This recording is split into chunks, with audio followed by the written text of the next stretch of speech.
Você já ouviu falar de adultos que cuidam de bonecas como se fossem bebês de verdade? Mas não estou falando de brinquedos. Não é uma criança brincando de casinha. São mulheres adultas, algumas idosas, outras jovens, cuidando de bonecas como se fossem seus próprios filhos. Dão mamadeira, fazem arrotar, trocam fraldas, levam ao pediatra, fazem ensaios fotográficos mensais e até comemoram mêsversários. À primeira vista, parece apenas um hobby exótico, uma distração para ocupar a cabeça. Mas quando você começa a se aprofundar, descobre que por trás daqueles olhos de vidro existe uma ferida tão profunda, tão exposta, que não pode ser ignorada. Tem uma doença invisível se espalhando silenciosamente.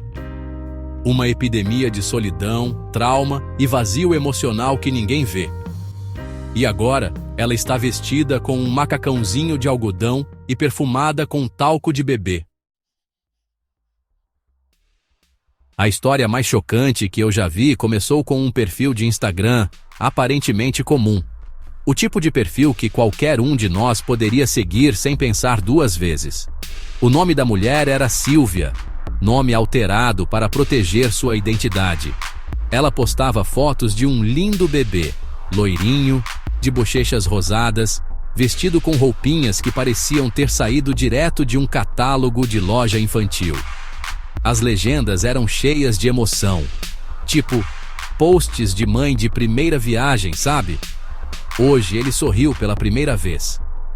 O papai se emocionou no primeiro banho. Mas com o tempo, as coisas começaram a parecer estranhas. Nunca tinha vídeos, nenhum sinal de movimento, nunca uma foto espontânea, só fotos posadas, com ângulos bem calculados. Até que alguém finalmente comentou: "Esse bebê não é de verdade, né?" E não era. O Miguelzinho, era assim que ela o chamava, era um bebê reborn, uma boneca de silicone hiperrealista, feita com tantos detalhes que poderia enganar até pessoalmente. Algumas dessas bonecas chegam a custar mais de R$7.000. E a Silvia não era uma colecionadora. Ela não tinha várias bonecas, só o Miguelzinho.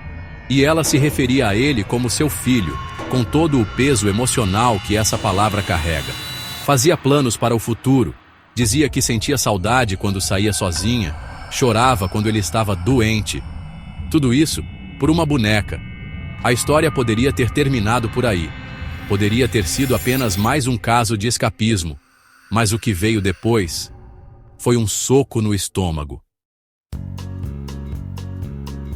5 anos antes, a Silvia tinha perdido um filho de verdade, o Rafael, um bebê de 2 meses que morreu de repente enquanto dormia. Uma tragédia que a destruiu completamente. Segundo amigos, ela se isolou, teve crises de pânico, recusou tratamento, se afastou da família e começou a apresentar comportamentos cada vez mais estranhos. Até que um dia, comprou um bebê reborn com traços que lembravam o filho que havia perdido. Mas ela não dizia que parecia com ele. Ela dizia que era o Rafael. Começou a chamá-lo por outro nome, como se estivesse dando uma segunda chance a ele. E toda a sua vida passou a girar em torno daquela boneca. Algumas pessoas podem ver isso e chamar de loucura, mas, sejamos sinceros, quantas vezes a gente já tentou preencher um vazio emocional com alguma coisa que não é real? Quantas vezes a gente finge que está tudo bem, quando por dentro a gente está se despedaçando? A Silvia simplesmente deu forma física ao que muitos de nós fazemos invisivelmente. Ela projetou seu amor, sua dor, sua saudade, em algo que não podia morrer de novo, algo que ela podia controlar, algo que não trairia sua confiança, não iria embora, não sumiria no meio da noite sem avisar. Era uma forma distorcida, porém compreensível, de sobreviver à dor insuportável de perder um filho. E ela não está sozinha. Hoje, existem centenas de comunidades online de mães reborn. Mulheres que cuidam dessas bonecas como se fossem crianças de verdade. Algumas chegam a criar certidões de nascimento falsas, simulam vacinação e pagam fotógrafos para ensaios newborn. Outras, mais isoladas, criam rotinas inteiras em torno das bonecas. Horário de mamar, acordar de madrugada, banho, hora de dormir. Em muitos casos, esses comportamentos estão ligados a traumas não tratados, perda de um filho, abuso, negligência emocional, abandono. Em outros, são sintomas de transtornos psiquiátricos como depressão severa, transtornos de apego ou condições dissociativas. E é aí que a coisa fica séria, porque não se trata apenas de bonecas. Trata-se de saúde emocional. Trata-se de como a nossa sociedade está falhando em acolher pessoas que estão sofrendo, de como ninguém nos ensina a lidar com o luto, de como a gente enfia o sofrimento para debaixo do tapete até que ele vire um monstro escondido dentro da gente. Somos ensinados a fingir que estamos bem, a virar a página rápido demais, a nunca mostrar vulnerabilidade. E quando a dor não encontra saída, ela se transforma em vício, em obsessão, em isolamento, em amor projetado em um objeto. E a gente chama de escape, mas às vezes é só o último recurso de quem já perdeu tudo. Tem uma história que eu nunca vou esquecer.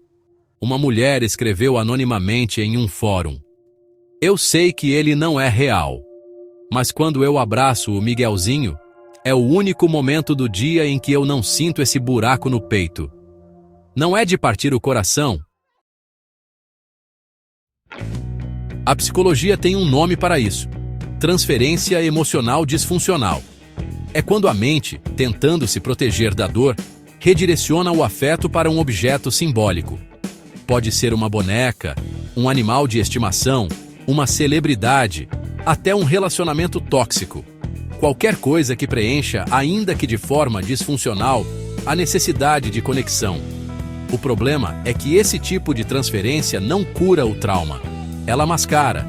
A ferida fica lá, só escondida debaixo de roupinhas de bebê. O que mais me assusta é que isso está virando uma tendência. As buscas por bebê reborn aumentaram mais de 80% nos últimos anos. E não são só mulheres. Homens estão virando pais reborn. Casais simulam a paternidade. Tem gente que vive a vida inteira dentro de uma bolha emocional, criada em torno de uma boneca. Largam o emprego, cortam laços sociais e existem unicamente para a boneca. E ninguém percebe, porque dor emocional não sangra. Talvez, no fundo, tudo isso seja um grito silencioso, um sinal de que algo está profundamente errado com a nossa saúde emocional, um sinal de que as pessoas estão sozinhas. E quando a solidão se junta ao trauma, ao luto não resolvido, à falta de apoio, nascem mundos paralelos. Mundos onde bonecas viram filhos, onde a fantasia substitui o amor, onde a dor, em vez de ser sentida e curada, é alimentada em segredo. É fácil julgar. Difícil é sentir o que essas pessoas estão sentindo. Mas o que mais me incomoda é o seguinte: quantos de nós estamos vivendo as nossas próprias versões disso? Quantos estão tentando substituir afeto por entretenimento, conexão por likes, vida real por simulação? Estamos construindo um mundo onde tudo precisa ser bonito, controlado, previsível. E o que é imprevisível, luto, perda, fracasso, a gente esconde, reprime, ridiculariza, até que volta, como um meteoro emocional. Então agora eu te pergunto: o que você tem feito com a sua dor? Você está lidando com ela? Ou só mascarando com alguma coisa que te dá a sensação de segurança? Será que esse buraco que você sente está sendo preenchido com coisas que nunca vão te devolver o que você perdeu? Talvez a história da Silvia não seja tão distante da nossa. Talvez lá no fundo, todos nós tenhamos um Miguelzinho escondido em algum canto da alma. Alguma coisa que a gente criou para não enlouquecer. Mas se a gente não encarar, essa dor vai continuar no controle. E a gente vai continuar criando bonecas, em vez de curar o coração. Se isso te tocou, é porque esse vídeo precisava te encontrar.